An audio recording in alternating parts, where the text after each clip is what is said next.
Hi guys, स्वागत है फिर से। ये एपिसोड 2 है ब्रेन टॉप एकेडमी पर मेरा सोशल साइंस एसएसटी का। पिछले क्लास में हम 15 तक करवा दिए थे ऑब्जेक्टिव, आज 16 से करवाएंगे। कोशिश करेंगे कि थोड़ा ज़्यादा खींचे, ठीक है, लेकिन थोड़ा समझना भी है। तो क्वेश्चन नंबर 16 देखिए, कहता है कि अशोक का अभिलेख किस लिपि में है। अशोक का जो अभिलेख जो लिखा था वह किस लिपि में लिखा था। इसका आंसर हो जाएगा ब्राह्मी लिपि। ठीक है, क्या हो जाएगा आंसर? ब्राह्मी लिपि में। ठीक है, क्वेश्चन नंबर 17 देखिए, कहता है कि बंगाल विभाजन कब वापस लिया गया था। कब किया गया था नहीं, कब वापस लिया गया था। ठीक है, तो समझिएगा, मैं थोड़ा सा इसको समझा देता हूं। देखिए, ये मान लीजिए बंगाल है, ठीक है, ये बंगाल है, पूरा का पूरा बंगाल है। ये पहले बंगाल था, क्या था? बंगाल था। लेकिन आपको पता होगा, आप पढ़े होंगे तो, बंगाल का विभाजन 1905 ईस्वी में कर दिया गया था। जो व्यक्ति बंगाल का विभाजन मतलब कि जो किया था उसका नाम था लॉर्ड कर्जन। क्या नाम था उसका? Lord Curzon. मान लीजिए ऐसे ऐसे हम इसका विभाजन कर देते हैं, ठीक है, तो ये विभाजन हो गया। तो बंगाल आपको दिखाई स्पष्ट रूप से दिखाई दे रहा होगा कि बंगाल अब कैसे हो गया? दो, एक ये हो गया, एक ये हो गया। तो आपको तो पता ही है ना कि अगर हम मैपिंग में अगर ऐसे अगर बनाए तो ऊपर वाले को उत्तर कहते हैं, नीचे वाले को दक्षिण कहते हैं, इधर वाले को पूरब कहते हैं और इधर वाले को पश्चिम कहते हैं। क्या कहते हैं? पश्चिम कहते हैं। ठीक है, स्पष्ट रूप से दिखाई दे रहा होगा। तो आपको यहाँ पर दिखाई दे रहा होगा कि हम ऐसे पा रहे हैं, क्या हम बीच से, क्या हम ऐसे इसको किए हैं? ऐसे ऐसे ऐसे तो नहीं किए, हम इसको नहीं किए हैं। कैसे कर दिए हैं? हम इसको जो है देखिए ऐसे पा रहे, ऐसे खींचे हैं। तो आपको स्पष्ट रूप से दिखाई दे रहा होगा कि इस वाले भाग को क्या कहेंगे? इस वाले भाग को, तो इधर कौन सा है? पूरब, तो इसका नाम हो जाएगा क्या? पूर्वी बंगाल। क्या हो जाएगा? पूर्वी बंगाल। ठीक है, समझ में आ रहा होगा, पूर्वी बंगाल। और ये पड़ता है पूरब इधर है, तो इसके इधर क्या हो जाएगा? पश्चिम, यानी कि ये क्या हो जाएगा? पश्चिमी बंगाल। क्या हो जाएगा? पश्चिम बंगाल, पश्चिम बंगाल। ठीक है, तो पूरब बंगाल और एक हो गया पश्चिम बंगाल। बंगाल का विभाजन किया था, ये दो भागों में, जो पूर्वी बंगाल और पश्चिमी बंगाल जो ये भाग में विभाजित किया था, उसका नाम था लॉर्ड कर्जन। क्या नाम था? Lord Curzon. आप समझेंगे यहाँ पर लॉर्ड कर्जन। अब बात यहाँ पर यह आता है कि बंगाल का जो दो भागों में विभाजन हुआ, वो बंगाल का विभाजन दो भागों में लॉर्ड कर्जन कब किया था, है ना? कब किया था? तो याद रखेंगे 1905 ईस्वी में। कब किया था? 1905 ईस्वी में। यहां तक समझ गए होंगे। अब इधर समझिए, बंगाल विभाजन कब वापस लिया गया था। तो इसका आंसर 1905 नहीं होगा। यहां पर क्या बोल रहा है? कब वापस लिया गया था? 1911 में। कब हुआ था? 1911 में लिया गया था। कौन लिया था? उसका नाम था लॉर्ड हार्डिंग। क्या नाम था? Lord Hardinge. याद रखेंगे, बंगाल विभाजन कब वापस लिया गया था? 1911 में। कौन, किसने ये करवाया था? Lord Hardinge. क्या नाम था? Lord Hardinge. अब एक बात मैं और बताता हूं। देखिए, पश्चिम बंगाल तो आपको तो पता है कि अभी भी पश्चिम बंगाल भारत में है, जिसकी राजधानी कोलकाता है। लेकिन यही पूर्वी बंगाल आगे चलकर पूर्वी पाकिस्तान बन जाता है। क्या बन जाता है? पूर्वी पाकिस्तान। जब पाकिस्तान का विभाजन होता है तो आपको पता होगा कि पाकिस्तान दो बना था, एक पूर्वी पाकिस्तान, एक पश्चिमी पाकिस्तान। तो ये पूर्वी पाकिस्तान, यही बंगला, ये पूर्वी पाकिस्तान है। पूर्वी बंगाल के बाद क्या हो गया? पूर्वी पाकिस्तान। तो ये पूर्वी पाकिस्तान बना। इसके बाद ये पूर्वी पाकिस्तान, आपको पता होगा कि यहां पर यही पूर्वी पाकिस्तान आगे चलकर अभी बांग्लादेश के नाम से जाना जाता है, और इसी का भी नाम है बांग्लादेश। क्या नाम है? बांग्लादेश। तो आपसे पूछ दे कि बांग्लादेश का पूर्व नाम क्या था, तो पूर्वी पाकिस्तान। अब पूर्वी पाकिस्तान का पूर्व नाम क्या था, तो हो जाएगा पूर्वी बंगाल। और पूर्वी बंगाल का पूर्व नाम क्या था, तो हो जाएगा बंगाल। समझ में आ गया होगा। तो यहाँ पर जो बांग्लादेश है, ये बांग्लादेश देश कब बना था? बांग्लादेश। तो ये बांग्लादेश बना था कब? 1971 में। कब बना था? 1971 में। और बांग्लादेश की राजधानी आपको पता है? बांग्लादेश की राजधानी कहाँ है? मैं यहाँ पर लिख देता हूँ, बांग्लादेश। बांग्लादेश की मुद्रा है टाका। राजधानी ना, राजधानी कहाँ है? ढाका। याद रखेंगे, रुपया टाका, राजधानी ढाका, है ना? बांग्लादेश की राजधानी ढाका, रुपया टाका। ठीक है, याद रखेंगे। चलते हैं अगले क्वेश्चन पर। ठीक है, कहता है कि रूस में कब दासत्व समाप्त किया गया। रूस में दासत्व कब समाप्त किया गया? 1861 ईस्वी में। ईस्वी है ना, एक बार देख लेंगे, याद हो जाएगा, 1861 में। अगला क्वेश्चन, किस सम्मेलन में 1 मई को मजदूर दिवस मनाने का निर्णय लिया गया। क्या मनाने का? मजदूर दिवस। कब? 1 मई को। तो याद रखेंगे द्वितीय अंतरराष्ट्रीय सम्मेलन में। कौन से अंतरराष्ट्रीय? द्वितीय, मैं बताया हूं द्वितीय। एक बात और यहां पर मैं लिख देता हूं, देखिए प्रथम अंतरराष्ट्रीय सम्मेलन, यहां पर लिखा हुआ है ना प्रथम अंतरराष्ट्रीय सम्मेलन। तो प्रथम अंतरराष्ट्रीय सम्मेलन कब हुआ था? 1864 में। याद रखेंगे। कहां हुआ था? लंदन में। इनमें सबसे महत्वपूर्ण भूमिका किसकी थी? कार्ल मार्क्स की। किनकी थी? Karl Marx. याद हो जाएगा, ठीक है। द्वितीय इंटरनेशनल सम्मेलन, द्वितीय इंटरनेशनल सम्मेलन कब हुआ था? 1889 में। और यही इंटरनेशनल सम्मेलन में मजदूर दिवस 1 मई को मनाने का निर्णय लिया गया। ठीक है, चलते हैं क्वेश्चन नंबर 20 की ओर। सॉरी, क्वेश्चन नंबर 20 दिखाई दे रहा होगा। कहता है कि हो ची मिन्ह की सरकार थी। हो ची मिन्ह की सरकार थी, कहां थी हो ची मिन्ह की सरकार? दक्षिणी वियतनाम में, उत्तरी वियतनाम में, पूर्वी वियतनाम में या पश्चिमी वियतनाम में? अच्छा, क्वेश्चन याद कीजिए तो शायद हम क्वेश्चन आपको क्वेश्चन नंबर 1 या 2 शायद करवाया था कि उसमें लिखा हुआ था, पहला क्वेश्चन था कि हिंद चीन ना, हिंद चीन के अंतर्गत कितने देश आते हैं? 3 देश आते हैं, वियतनाम, लाओस और कंबोडिया। और उसी वियतनाम, लाओस और कंबोडिया, तो यहाँ पर आप देख रहे होंगे कि दक्षिणी वियतनाम, उत्तरी वियतनाम, ये कैसे हो गया ना? तो हम आपको बताएंगे आगे जिनेवा समझौता। समझ में आ रहा है ना? जिनेवा समझौता।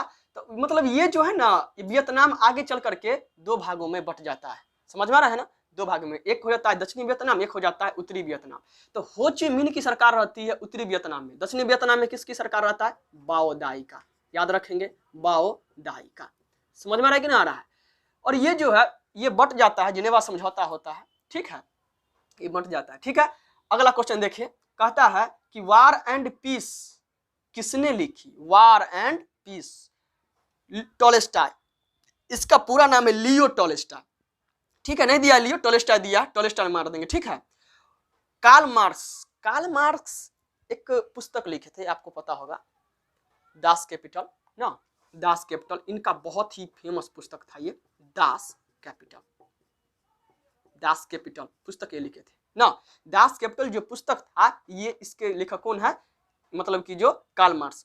और कार्ल मार्क्स और फ्रेडरिक एंगल्स मिलकर एक पुस्तक लिखते हैं जिसका नाम था कम्युनिस्ट मैनिफेस्टो, है ना। ठीक है, क्वेश्चन वो आगे आएगा इस प्रकार का। कार्ल मार्क्स का भी क्वेश्चन हालांकि आया नहीं है, ये क्वेश्चन था कार्ल मार्क्स का एक, इसमें ऑप्शन नहीं दिया था, मैं बता दिया हूं। दास कैपिटल पूछे, दास कैपिटल के लेखक कौन है? ये पुस्तक था, तो बोलेंगे कार्ल मार्क्स। और अगर आपसे क्वेश्चन पूछे कि वार एंड पीस किसने लिखी, तो लियो टॉलस्टॉय। ठीक है, अगला क्वेश्चन पर चलते हैं। सोवियत संघ का विघटन कब हुआ? 1991 में। कब हुआ? 1991 में। कहा जाता है कि सोवियत संघ का विघटन जिस दिन हुआ था ना, वो रात क्रिसमस की रात थी। क्रिसमस की रात। किसकी रात थी? क्रिसमस की रात। जिस दिन 1991 में जिस दिन सोवियत संघ का विघटन हुआ था, वो दिन था क्रिसमस की रात। ठीक है, मैं आपको बता दिया हूं। अगला क्वेश्चन, पटना का अजीमाबाद नाम किसने दिया था? पटना का नाम अजीमाबाद, अजीमाबाद, अ से अजीम ना, नाम है ना, अजीम मार देंगे, अजीम उस्सान ना।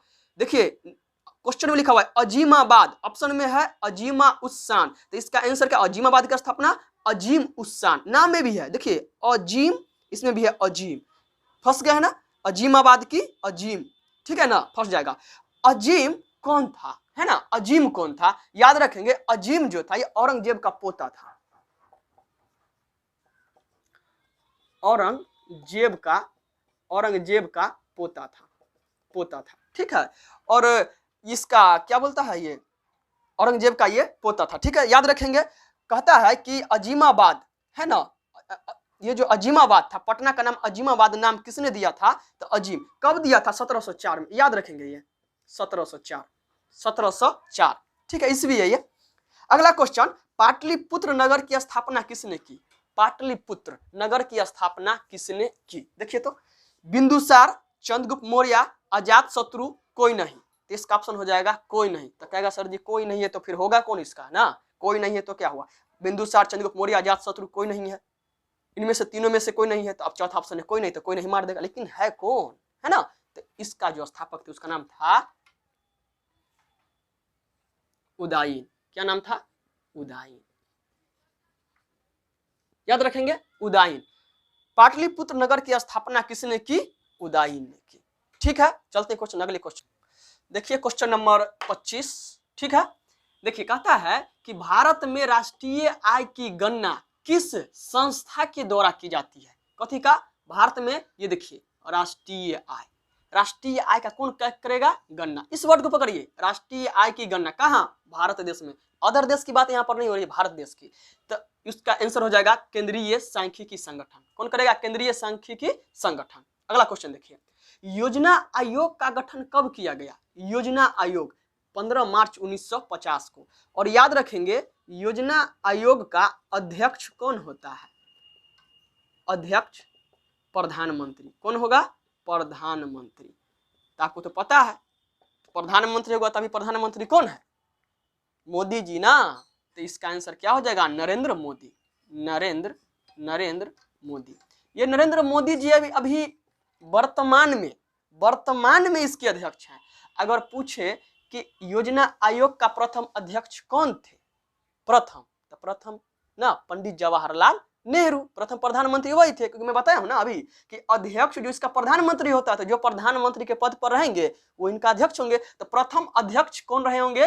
पंडित जवाहरलाल नेहरू। वर्तमान में कौन है? नरेंद्र मोदी। ठीक है, उत्पादन के साधनों पर निजी व्यक्ति का स्वामित्व होता है। किसका? निजी व्यक्ति। किस पर? पूंजीवादी पर। कहता है ना, जिसका रुपया उसी का ना। अब मान लीजिए कोई अगर आदमी 10 रुपया लगाता है, किस लिए? लाभ के लिए। मान लीजिए 12 रुपया कमाया, तो जिसका पूंजी लगा वही ना 12 रुपया लगाएगा। जो लगाएगा पूंजी, लाभ तो उसी को होगा। तो निजी व्यक्ति का मतलब ये हो गया कोई व्यक्ति। तो अगर कोई व्यक्ति है तो कोई व्यक्ति का जो स्वामित्व होता है वो आता है पूंजीवाद अर्थव्यवस्था में। ऑप्शन नंबर बी होगा। देखिए ऑप्शन नंबर ए कहता है समाजवादी अर्थव्यवस्था। समाजवादी अर्थव्यवस्था पर निजी व्यक्ति का नहीं होगा, इस पर सरकार का होगा। किसका होगा? सरकार का। अगर यहाँ पर आता मिश्रित अर्थव्यवस्था, किसका? मिश्रित। तो मिश्रित का मतलब होता है मिक्सचर, मतलब कि मिला हुआ। तो उसमें ना निजी व्यक्ति भी आएगा और सरकार भी आएगा। मिश्रित वाला में निजी व्यक्ति और सरकार दोनों आएगा। समाजवादी में सिर्फ सरकार आएगा, पूंजीवादी में सिर्फ निजी व्यक्ति आएगा, और मिश्रित में निजी और सरकार दोनों आएगा। ठीक है, चलते क्वेश्चन नंबर आगे देखिए 28 में, गैस और बिजली उत्पादन किस क्षेत्र का अंग है? गैस और बिजली उत्पादन किस क्षेत्र का अंग है? देखिए तो मैं यहां पर लिख रहा हूं, प्राथमिक क्षेत्र, द्वितीयक क्षेत्र, तृतीयक क्षेत्र। प्राथमिक क्षेत्र को कृषि क्षेत्र भी कहते हैं। याद रखेंगे, प्राथमिक क्षेत्र को कृषि के क्षेत्र में जो आएगा, कोई भी हो, खेती तो सब कृषि के अंतर्गत खेती आएगा। गाय पालन, मुर्गी पालन, मछली पालन, भैंस पालन, घोड़ा पालन, अगर कोई पालन लगा हुआ रहे ना, प्राथमिक क्षेत्र मार दो। मैं तो कहूंगा ये प्राथमिक क्षेत्र मार दो, एकदम बिल्कुल सही। खनन भी इसी में आता है। ठीक है, देखिए द्वितीयक क्षेत्र जो होता है इसे उद्योग क्षेत्र कहता है। क्या? उद्योग क्षेत्र। अब कहेगा उद्योग क्षेत्र, अरे उद्योग में जो वस्तु बनता है ना, उसी को इसी में रखेंगे। किस में? द्वितीयक क्षेत्र में। जैसे मान लीजिए पंखा, बल्ब, ये बल्ब हो जाएगा, ये मार्कर हो जाएगा, उद्योग क्षेत्र। गैस हो जाएगा, बिजली आ जाएगा। समझ में आ रहा है कि नहीं आ रहा? ये जिसका उत्पादन किया जाता है, उत्पादन, और जिसका पुनः उत्पादन मतलब मार्कर है, खराब हो गया, इसको भेज देंगे, फिर से ये रिपेयरिंग होकर के आएगा, पुनः उत्पादन हुआ ना, दोबारा उत्पादन को कहते हैं पुनः उत्पादन, तो वो भी आ जाएगा। तृतीयक क्षेत्र को कहते हैं सेवा क्षेत्र। कौन सा क्षेत्र? सेवा क्षेत्र। तो इसमें क्या आ जाएगा? इसमें आ जाएगा संचार, बैंकिंग, परिवहन, जो गाड़ी होता है सो। समझ में आ रहा है कि नहीं आ रहा? तो ये होता है। अब आपको समझ में आ गया होगा। अब क्वेश्चन पर आइए, गैस और बिजली उत्पादन किस क्षेत्र का अंग है? प्राथमिक को कहते हैं कृषि, तो गैस जो है बिजली कृषि से उत्पादन होता है। तो अपना भी दिमाग लगा सकते हैं। ये तो पहला तो होगा ही नहीं, चलो इसको काट दो। द्वितीयक क्षेत्र में कहता है तो गैस और बिजली का उत्पादन, द्वितीयक क्षेत्र आंसर यही होगा। और तृतीयक क्षेत्र में क्या आता है? सेवा क्षेत्र, परिवहन, डाक, संचार, ये सब। गैस का, बिजली का उत्पादन, ये सब कहाँ किस में आएगा? द्वितीयक क्षेत्र में, उद्योग क्षेत्र में आएगा। तो द्वितीयक क्षेत्र को क्या कहते हैं? उद्योग क्षेत्र। आंसर क्या हो जाएगा? द्वितीयक क्षेत्र। ठीक है, चलिए अगला, बांग्लादेश की मुद्रा क्या है? अभी तो थोड़ा देर पहले बताया था, बंगाल का विभाजन के बारे में बताया था। तो बांग्लादेश की मुद्रा क्या है? टाका। और राजधानी है ढाका ना। रुपया है टाका, राजधानी है ढाका, याद रखेंगे तो मार देंगे क्या, टाका। ठीक है। बांग्लादेश कब बना, 1971 में, बताया उससे पहले। प्रोफेसर में यूनुस का संबंध किस देश से है, क्या लिखा है, प्रोफेसर मोहम्मद यूनुस का संबंध किस देश से है, बांग्लादेश से। याद रखेंगे एक बात और कि प्रोफेसर मोहम्मद यूनुस बांग्लादेश के तो है, ये बांग्लादेश के अर्थशास्त्री कहे जाते हैं। ये मैं यहाँ पर लिख देता हूँ, इनको बांग्लादेश का अर्थशास्त्री कहे जाते हैं, पहली बात। दूसरा बात ये कि वहां पर हमारे यहाँ भी बिहार में बिहार ग्रामीण बैंक होता है ना, ग्रामीण बैंक आप देखे होंगे, तो बांग्लादेश में ग्रामीण बैंक खोलने में इनका बहुत बड़ा योगदान था। ग्रामीण बैंक, ग्रामीण बैंक कहाँ हो, बांग्लादेश में। हम कहाँ की बात कर रहे हैं, बांग्लादेश में। वहां पर ग्रामीण बैंक खोलने में इनका बहुत बड़ा योगदान, मतलब कि जो था किसका, प्रोफेसर मोहम्मद यूनुस का। ठीक है, अभी आज के लिए इतना ही। कल फिर तीसरा एपिसोड डाला जाएगा, 15 है। ठीक है, जो मैं बताया हूं इसको आप नोट कर लीजिएगा, ये नहीं कि आज देख लिए याद हो गया, हो सकता है फिर बाद में निकल जाए। ठीक है ना, जो बात बताया गया उसको नोट कर लीजिए। ठीक है, कल एपिसोड आएगा 3। ठीक है, धन्यवाद।